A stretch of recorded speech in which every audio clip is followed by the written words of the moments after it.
So you're actively courting an idea. How many ideas do you have keep a schedule? Like we got to come up with this many pitches for our team project per day, or just you seize on this and you both say, yes, that's the one right away. How do you get to that? We have two different teams, we as a team and our agents and us as a team.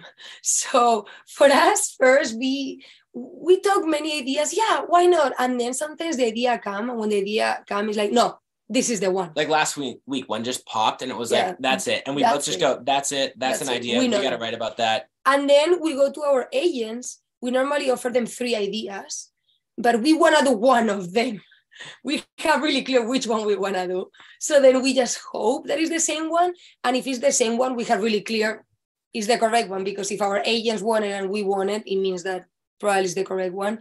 And that's what happened with the next YA book that we are writing, that we all thought the same thing. Yeah, so we sent it to, like, friends in the industry, friends, family, just all different opinions. Teachers. People in Spain, you know, so to get like an international, we always want to make sure we have an international perspective, even like apart from Sophie, just to know that our books are going to be well received in different places, and we're not just writing within our kind of our own myopic perspective, something for the whole world. But yeah, that's everyone thought the same one. Everyone thought the same way. Everyone. So that's how we know. We kind of like, we know that we know, and then our agents agree, and then like our parents agree, and then and then it goes up the level. Yeah. I suppose that would be kind of a danger is, hey, me and the person that I share my everything with, who I see every day and they have all the same activities with, agrees that this is a fine thing. So it's probably fine. No, it's probably a good idea to get some other opinions.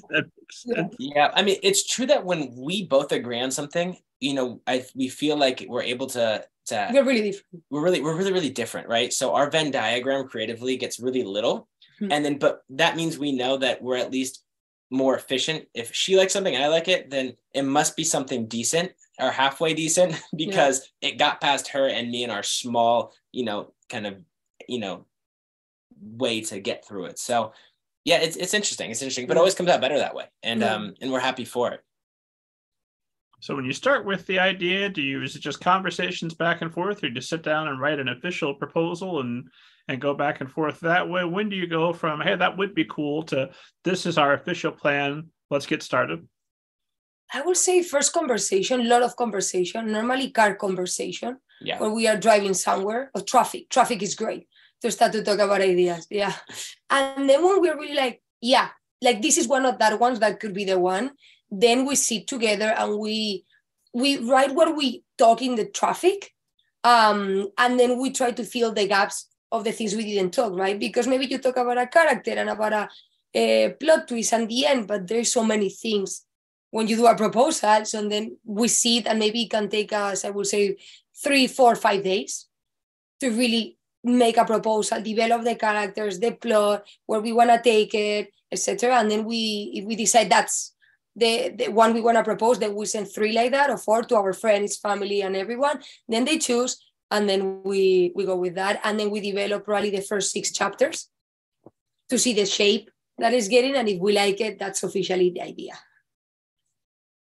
So you're both professionally trained storytellers.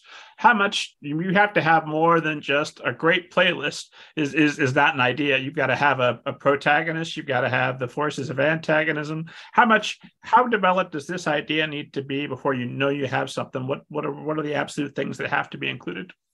Yeah, I think there's a couple of things. One of which, it needs to be enticing for a large range of people. Can't just be something that is kind of just like, for us at least, is kind of like a cult thing. It needs to be more people than not are going to find this interesting. I think another thing is that it needs to have some kind of theme or social relevancy that's important to us. And that usually comes first before the idea, because then we're really writing from a place of passion of, okay, are we doing something good for the world? Are we putting something out there that's going to make people think in a different way, or ask at least questions to then come up with better answers than we would just be able to give themselves? So that's another thing. And the next thing that we think about is it good commercially? Is it something that would translate well to the screen?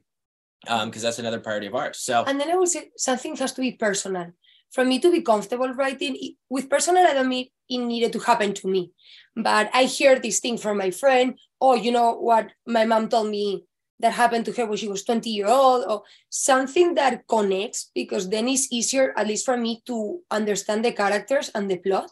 Even if you do research in Google, I feel more comfortable if I know something or I have a reference. For example, in Retro, that it started with cyberbullying, and then we talk a lot about social media companies. Part of it is because I used to work in Google back when I was in Spain, and that made me understand how their companies work.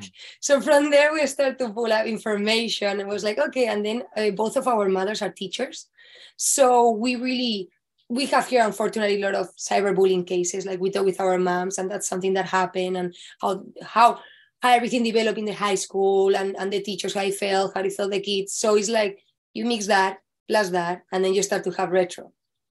So yeah, it has to have a personal thing.